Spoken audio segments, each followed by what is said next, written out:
আমাদের নামাজ, আমাদের রোজা, আমাদের ইবাদত এগুলোকে মিজানের পাল্লায় উঠালে কোনো ওজনই হবে না। তবে আমাদের একটা কৌশল জানা আছে, আমরা আল্লাহর রহমতের ভিখারি।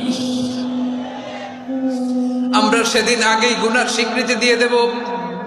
আমরা বলবো, আল্লাহ তুমি প্রশ্ন করার আগে তোমার একটা কথা বলি, আমারে কিছু জিজ্ঞেস করো না, আমি সব করেছি।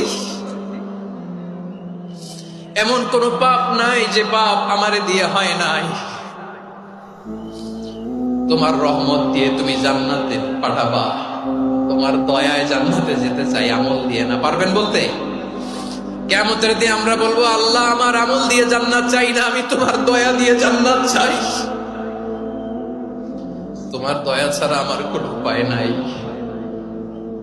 কারণ আল্লাহ যদি বিচার করে, বাঁচার কারো উপায় নাই। আল্লাহ যদি বলে ফেলেন তুই এটা করলি কেন, ওখানে গেলি কেন, কোরআনে 1000 বার নিষেধ করলাম তারপরেও এই পাপে জড়ালি কেন, এরকম প্রশ্ন ছুড়ে দিলে আমার উত্তর আছে? বাঁচার কোনো উপায় আছে?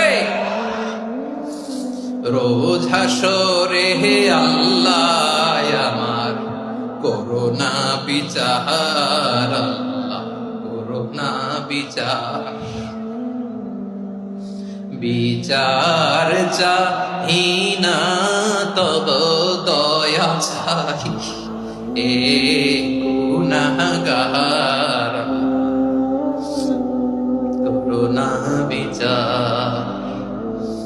আপনার আমল দিয়ে জান্নাতে যাবেন? কি দিয়ে যাবেন? আল্লাহর দয়া দিয়ে। আল্লাহর রহম আর দয়া ছাড়া কেউ জান্নাতের চেহারাও দেখতে পাবে না। আমার প্রিয় ভাইরা, এই দোয়া আল্লাহর কাছে পছন্দনীয় হওয়ার কারণ 3টা। দোয়ার প্রথম অংশে আছে তাওহীদ, আল্লাহর একত্ববাদের ঘোষণা। এই দোয়ার দ্বিতীয় অংশ আছে তাসবিহ, আল্লাহর প্রশংসা সূচক বাণী। এই দোয়ার 3 নাম্বার অংশ পাপের স্বীকৃতি। তাহলে আমরা সবাই গুনাহগার। আমরা আল্লাহর কাছে পাপের স্বীকৃতি দিয়ে বলবো, ও আল্লাহ ইন্নী কুনতু মিনাজ জালিমিন, আমরা জুলুম করেছি, পাপ করেছি, অন্যায় করেছি, আল্লাহ বুঝতে পারি নাই। শয়তানের ওয়াসওয়াসায় পড়ে, বন্ধুর পাল্লায় পড়ে, নফসের খায়েশ মিটাতে যে আল্লাহ করে ফেলেছি। তুমি গুনাহ না মাফ না করলে আমাদের গুনাহ মাফ করার দ্বিতীয় কেউ নাই। ঠিক কিনা বলেন?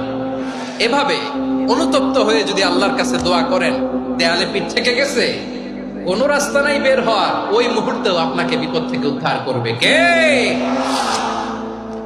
বিশ্বনবী চরম বিপদে পড়লে 2টা দোয়া পড়তেন। প্রথম হলো এটা, লা ইলাহা ইল্লা আনতা সুবহানাকা ইন্নী কুনতু মিনাজ জালিমিন। এই দোয়াটা আমরা বেশি বেশি পড়ব প্রিয় ভাইরা। রাজি আছেন?